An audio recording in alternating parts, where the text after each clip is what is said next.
A good morning or a good day to all of you PGA DFS fans. Thanks for coming by. Another one of my PGA DFS top 5 videos. This one, it's the sleepers, the guys that help you win the GPPs or the Valspar Championship, my home event here. I tried to go into the gates. If you watch my PGA DFS top 5 fades video already, you'll already know that I've tried to go ahead and get in the gates as I have done the last 4 years on the Tuesday here at the Valspar, but not to be this year. At least early on in the morning, they had everything roped off. We'll try again this afternoon, though, try and go and get that range session. See how long the rough is. 3 inches. Oof, tough rough here this week at Copperhead, as it always is. But let's go ahead and talk about some sleepers, some guys that are going to help you win that $200,000 first place prize on DraftKings this week. Pretty good for the Valspar, let me tell you. Growth, I was just looking at 2 years ago. The top GPP was 450,000 guaranteed. We've added almost 40% to that in 2 years. So you gotta love the growth. Love to see that. Okay, let's jump in. This is, as I said, PGA DFS top 5 sleepers for the Valspar. But before we do, we gotta look at the sleepers for last week to see how I did. Not bad. Not bad. I went 3 for 5 in a team event, so that's really not bad. If you could have found a fourth good team that came in the top 10, you probably would have cashed, even with 4 of 6 using all these guys. Kelly Craft and Kevin Tway actually played pretty good on alternate shot, but played terrible on best ball. They shot 2 under on each day, actually, so that's why they missed up. Brant Snedeker, Keith Mitchell, awesome start. Came in 3rd place. Bubba Watson, Scottie Scheffler, another good roster there. Came in the top 6. How about Graham McDowell and Matt Walls? A good pivot off of the Perez and Kokrak Chalk. They added a hole-in-one. Had it going on Sunday, too, before a quad on the second hole derailed any chances they had. Still a pretty good scoring week for them. Brendan Grace and Harold Varner missed the cut. So 3 for 5 there. Let's go ahead and try and make it 5 for 5 this week. As we start off with Danny Willett, a guy that ended up in the top 10 last week with his partner Ty Hatton. But that hasn't been the only good start for Danny Willett. 18th there at the RBC, so he's in a good spot of form. He has played this course before, at least once last year. He came in 2019, 42nd. So that's not bad, and only $7,200 this week, so 3% owned. And yes, of course, me being a Spieth fan, it's hard for me to recommend Danny Willett at any time. But hey, we got to try and take emotions, of course, out of our recommendations. And Danny Willett at 3% owned in a good spot of form. I like this course for him. Off the tee, he's been very good this year, 58th. Around the green has been great, 55th. It's the approaches and putting that he's got to pick up, and that has what's been picking up recently. 172nd on the approaches and 165 putting. So if those go well this week, the other 2 parts of his game are in form. It should be able to help him climb at least to the weekend, and if not, into the top 25 by Sunday here this week. A guy that got into the top 5, let alone top 25, back in 2019 at this course, one would think that Bubba Watson isn't a great fit for it, but those would think only really are looking at the yardage of the course in the fact that it's not really driver heavy. But what it is it's a positional course that have tree line fairways. Bubba actually likes that style. He likes to keep the ball or have something to aim at.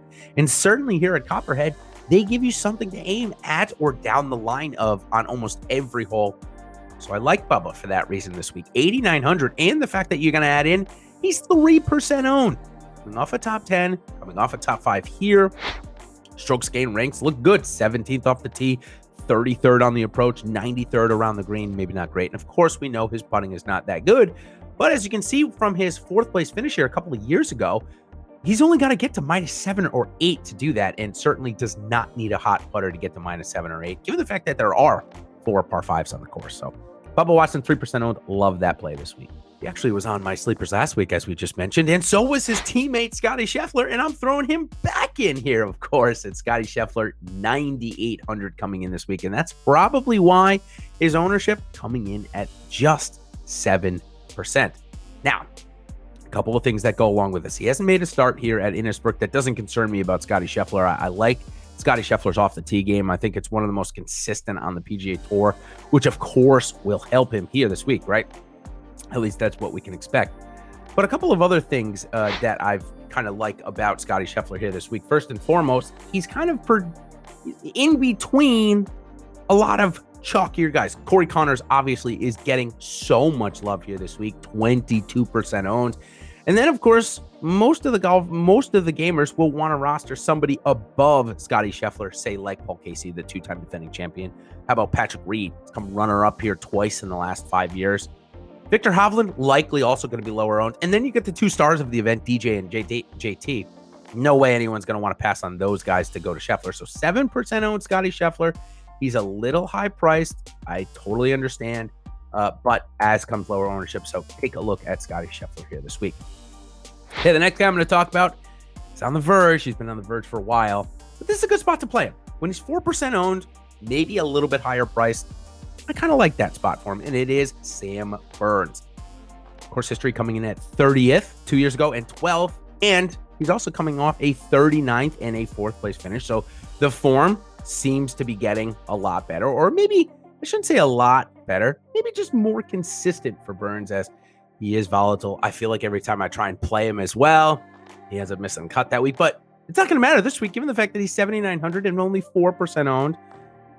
Now let's look at his strokes gain rank, see why maybe he's been missing a couple cuts. And it looks like it's because of his on the green work. He's ranked 200th in strokes gain around the green this year.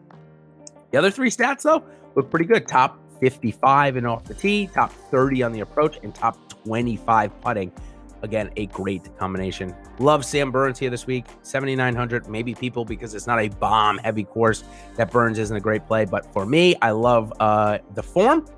And I think it's a good fit here this week at 4% off. All right, the next guy is one of the Canadians in this price range that actually is the lowest owned of them. And it's Mackenzie Hughes, 7,400 for him this week with only 5% projected owned, where you got country mates of Denny McCarthy, Adam Hadwin in this range at higher ownership and higher prices. So for me, a course history coming in 13th here 2 years ago. He has a good profile for this golf course. He putts super well. He keeps the ball in play. Maybe not incredibly good with his approach game, which may hurt a little bit, but he's improved in that category tremendously this year. So I feel like he does have a similar mock-up to his countrymate of Adam Hadwin, who, of course, we know beat Patrick Cantlay here 3 years ago for the win. So again, Mackenzie Hughes, 7,400. He's cheaper than Hadwin. I think he's been in better form than Hadwin this year, so I think he's a nice pivot there. All right, that does it. 5 PGA DFS sleepers for the Valspar Championship. Let's go 5-1. Danny Willett, Bubba Watson, Scottie Scheffler, Sam Burns, and Mackenzie Hughes. Okay, so that's going to do it for me here. Of course, depending on when you're watching this, 1 o'clock, PGA DFS Strategy Show with Ben Raza and I. It's a great show. We love to do it. And then, of course, if you're watching this on Wednesday, check out the live Before Lock show with Eric Lindquist and Ben Raza. So until then, everybody, make sure you like and subscribe. Follow me on Twitter at DFS Golfer 23 for some early Thursday morning golf. And until then, everybody, we will see you on the other side. Cheers.